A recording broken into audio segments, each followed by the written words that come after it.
चलिए नेक्स्ट देखिए, C2H5O C2H5CH3COCl, ये समझ आया आप लोगों को? बताओ।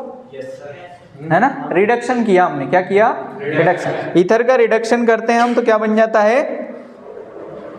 एल्केन। क्या बन जाता है? एल्केन। ठीक है, अगला देखिए, C2H5O C2H5 की रिएक्शन करा रहे हैं CH3COCl के साथ। ठीक है, क्या होने वाला है? हमें आइडिया है कि ये जो C2H5 जो है वो किसके साथ जाने वाला है?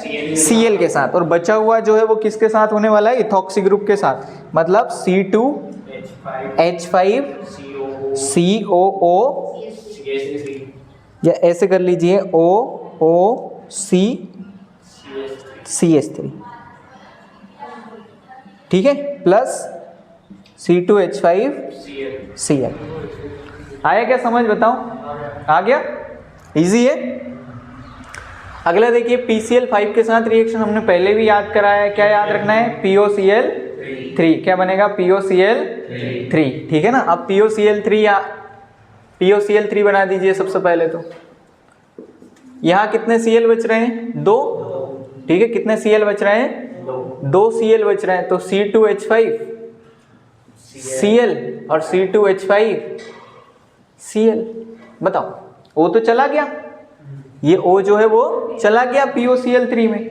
ये जो C2H5 आ रहा है, ये जो C2H5 आ रहा है, दोनों को एक एक Cl बांट दो।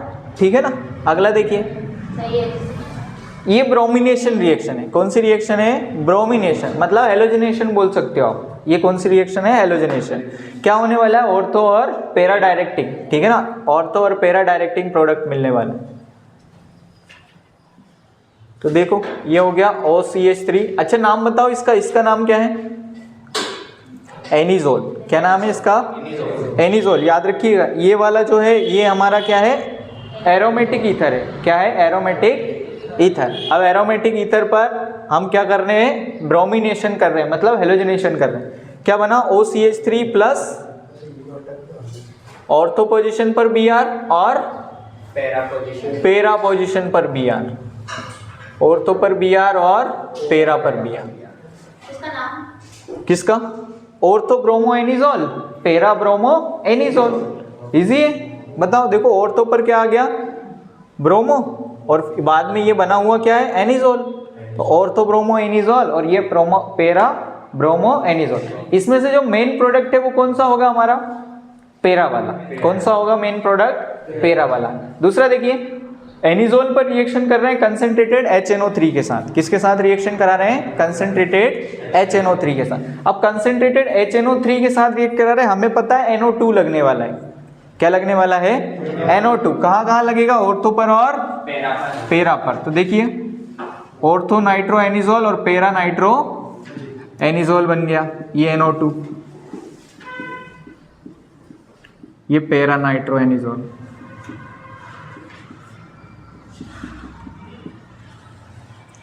ऑर्थो नाइट्रो एनिजोल और पैरा नाइट्रो एनिजोल। ठीक है ना, अगला देखिएगा, OCH3 एनिजोल पर रिएक्शन कर रहे हैं हम कंसंट्रेटेड H2SO4 के साथ। किसके साथ? कंसंट्रेटेड H2SO4 के साथ। हमें पता है ये कौन सी रिएक्शन है? सल्फोनेशन। ये कौन सी रिएक्शन है? नाइट्रेशन। कौन सी रिएक्शन है? नाइट्रेशन। ये सल्फोनेशन। अब सल्फोनेशन में हमें पता है यहाँ पर कितने हिस्सों में ब्रेक करना है इसको? 2 हिस्सों में ब्रेक। कौन कौन से? OH और SO3H।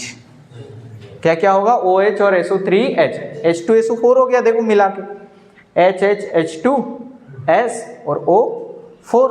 तो हम क्या करेंगे यहाँ पर? OH जो है वो यहाँ का जो हाइड्रोजन होगा ऑर्थो और पैरा पोजीशन का, उसके साथ मिलकर क्या बन जाएगा? पानी, जो कि साइड प्रोडक्ट है। हमें कौन सा प्रोडक्ट चाहिए? ऑर्थो और पैरा। तो देखो ध्यान से, OCH3 ऑर्थो पर SO3H, पैरा पर SO3H।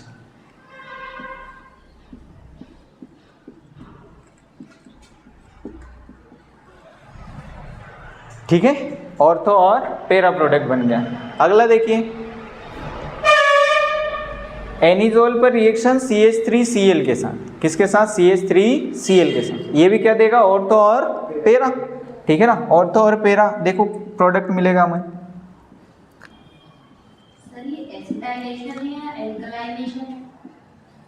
ये क्या है? मिथाइल क्या ग्रुप होता है?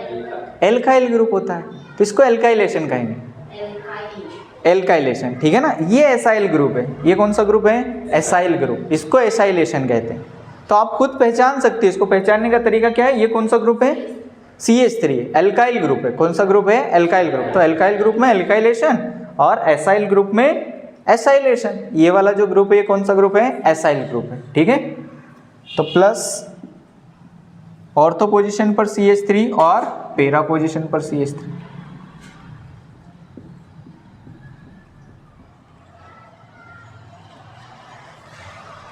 अगली रिएक्शन लास्ट वाली देखिए ध्यान से।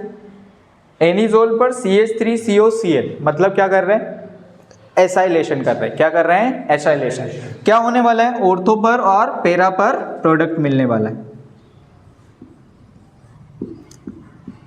ऑर्थो पर क्या मिलेगा? COCH3 प्लस पेरा पर क्या मिलेगा? COCH3।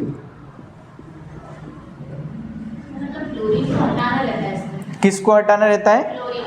क्लोरीन नहीं, क्लोरीन जो है ना यहाँ H के साथ चला जाएगा। जो यहाँ का हाइड्रोजन है या यहाँ का जो हाइड्रोजन है, ठीक है ना, इसके साथ मिलकर ये क्या बना लेगा? HCl बना लेगा, जो साइड प्रोडक्ट बनेगा। क्या बनेगा? साइड प्रोडक्ट बनेगा। बताइए पूरी रिएक्शन में, किसी भी रिएक्शन में कोई दिक्कत हो तो बताइए, कुछ समझ नहीं आया हो तो बोलो। आया सब कुछ समझ? अब बना लोगे सारी रिएक्शंस? बताइए, इजी है? प्रेजेंस एग्जाम में अगर देता है तो रख सकते हैं, कोई दिक्कत नहीं है, ठीक है ना। देखो ये जैसे कंसंट्रेटेड HNO3 है, जब हम इसकी रिएक्शन थ्योरी पढ़ते हैं तो वो बोलता है कि यहाँ पर हमें क्या लेना पड़ेगा? Concentrated in the presence of H2SO4, ऐसा बोल दीजिए। क्या लेना पड़ेगा? In the presence of H2SO4, ठीक है ना, यहाँ पर बोल देगा वो। ब्रोमिनेशन में यहाँ आयरन दे सकता है वो, FeCl3, ठीक है ना, तो लिख सकते हैं वहाँ भी। और यहाँ एनहाइड्रस AlCl3 दे सकता है वो, ठीक है, एनहाइड्रस AlCl3। और बाकी की रिएक्शंस, ये रेड फॉस्फोरस याद रखिएगा। रेड फॉस्फोरस की प्रेजेंस में आपको ये याद रखना है कि रेड फॉस्फोरस बोल दीजिए या कोई भी गर्म चीज़ बोल दीजिए। जब भी आप हीट करते हो या कोई गर्म चीज़ लेते हो तो उसमें पानी निकल जाता है, ठीक है ना, डिहाइड्रेशन होता है। हमें पता है जब भी गर्म तवे पर हम पानी छिड़कते हैं भाप बनकर उड़ जाता है, ठीक है ना। बस यही चीज़ यहाँ भी होने वाली है कि रिएक्शन में जब भी कोई गर्म तत्व लिया जाता है तो पानी वहाँ से क्या हो जाता है? रिलीज हो जाता है, ठीक है ना। बताइए किसी भी रिएक्शन में कोई डाउट नहीं? आ गई सारी चीज़ें समझ में? बढ़िया।